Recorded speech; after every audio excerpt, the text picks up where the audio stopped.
Okay, now we need to make a good looking thumbnail for our video. So this is only important with in-display videos because those are going to appear on someone's search results, and that's the only place where the thumbnail is going to display. Whereas with in-stream ads, no display are necessary. So a good thumbnail obviously is a thumbnail that's going to allow you to get as high of a click-through rate as possible. That means that for every 100 person that sees your ad, how many of them are going to click on it? Most likely it's going to be for how many thousand people, because most of the time not even 1 in 1,000 person is going to click on your ad, which is why in-display has a tendency to not bring you as much traffic as you'd expect, because after that you need to also get the traffic from your video to your sales page, capture page, whatever. But let's not focus on that right now. We need to create good looking thumbnails. So if you don't have much of a budget to start with, you can go with GIMP. It's a very good image editor and it's 100% free, so that's I think that's a good indicator, and honestly it's quite good. I've not tried it recently. Last time I tried it was a couple of years ago, and honestly it was good enough, you know, to make thumbnails. You don't need all the advanced features that the next software that we're going to show has, which is Photoshop, to make good looking thumbnails. But I'm going to use Photoshop because I always go with Photoshop. Photoshop is what, $9 a month, so honestly it's really cheap and really powerful. Okay, and I use it for every single aspect of my business. I run with Photoshop. I mean, I use Photoshop every single day. I don't know how I could do without it right now, but okay.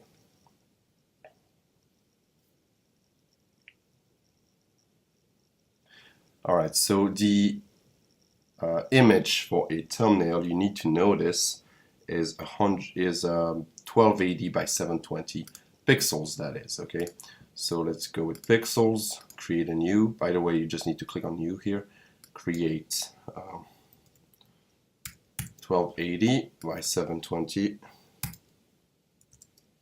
pixels, white. Okay, let's click on OK.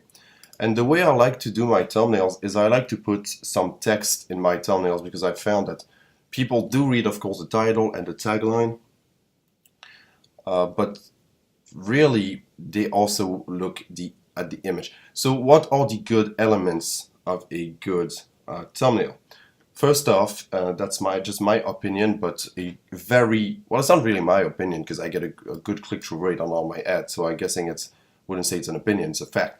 A bright and colorful background really makes a lot of difference. And you'd be surprised, because the way I split test my thumbnails, but we're going to talk about split testing later on the course, but the way I split test my thumbnails most of the time is I just change the background to start with. I change the background, and you'd be surprised at the difference in click-through rate between a red background and a green background, or a purple background. Honestly, sometimes it's double the click-through rate. So you might think it's not important, but optimizing is very important. It's later down the course. Right now, I just want to find a bright, colorful background. So let's go with, let's say, purple. I don't know why, but I found that purple works well. But you need to think about the product. For example, if I had an ad about how to run Facebook ads, or how to create a Facebook ad store, which I do, then you need to think that maybe a blue background, a Facebook blue background, would be better. Okay, so that's going to be up to you to decide right here. Okay, so purple background, like this one. Now, most of the time you need to go and ask someone for their permission to use it. But I'm not going to post that image. Okay, I'm not going to use it for commercial purposes. It's never going to leave my computer, so I think that's okay for me to use that background. Go with this. Okay, so the background is high quality, which is good to know, and it's the exact size. Nice. Okay, so with that background, you see it's quite colorful. I'm going to add an image. What I think finds works best is one image or a logo and then a piece of text, a bright piece of text. So for my example ad, which is going to be about creating my product and affiliate marketing, etc., I'm going to go with a big pot of gold. I don't know why I like that image. Again, guys, it doesn't need to be too related to what you're teaching, yeah, right? The pot of gold isn't obvious when you think about affiliate marketing. The idea here is to get clicks. Okay, it's to get clicks. If your subject, your topic is boring, make it less boring. So let me find something here. Literally, that's how I do all of my ads. Okay, I literally just spend time just trying to find nice images to put into my this is good. Okay, adding that pot of gold right here.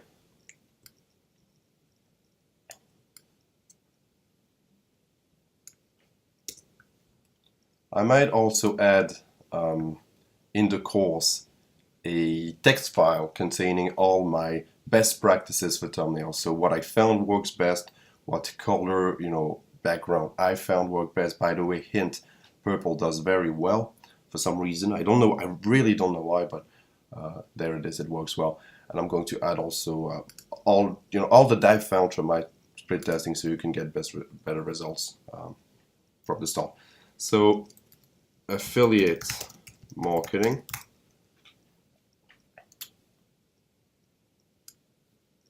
In just 30 minutes.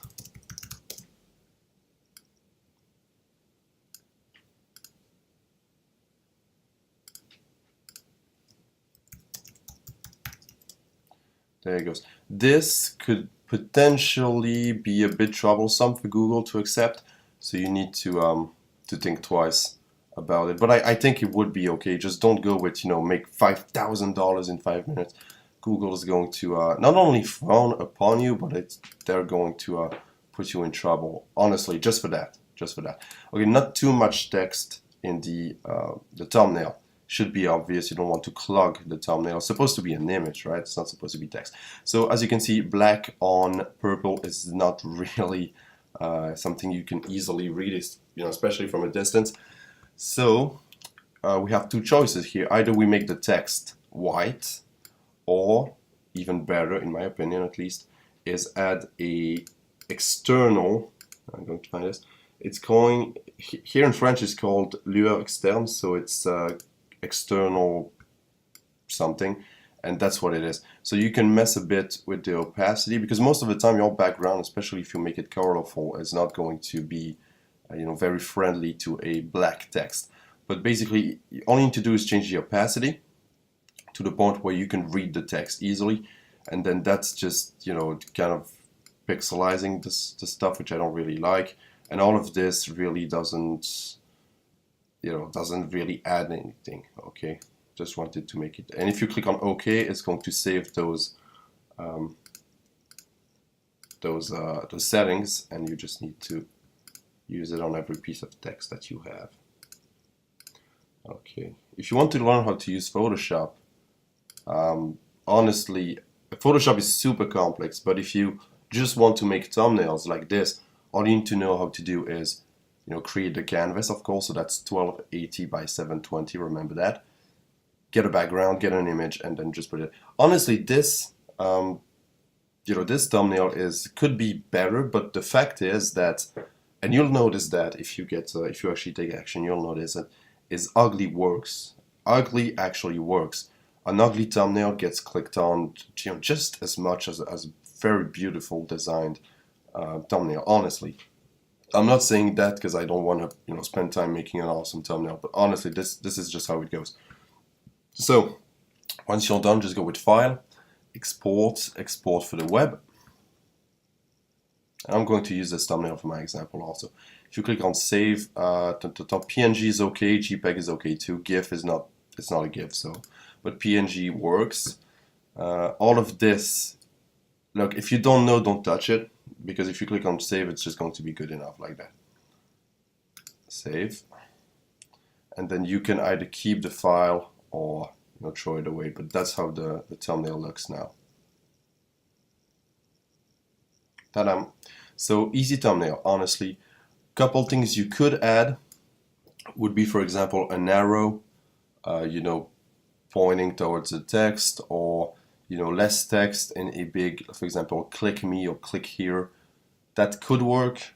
I haven't seen that work too well, but I guess it could. So yeah, that's for creating a thumbnail. Don't waste your time on it. And what I would do, again, for split testing purposes, but we're going to show you that in the future videos, how to split test. But something you could do, for example, is you could already, careful later on, and remove the background. You remove the background by clicking on the little eye here next to the wallpaper. So the background is removed, and then just add another one.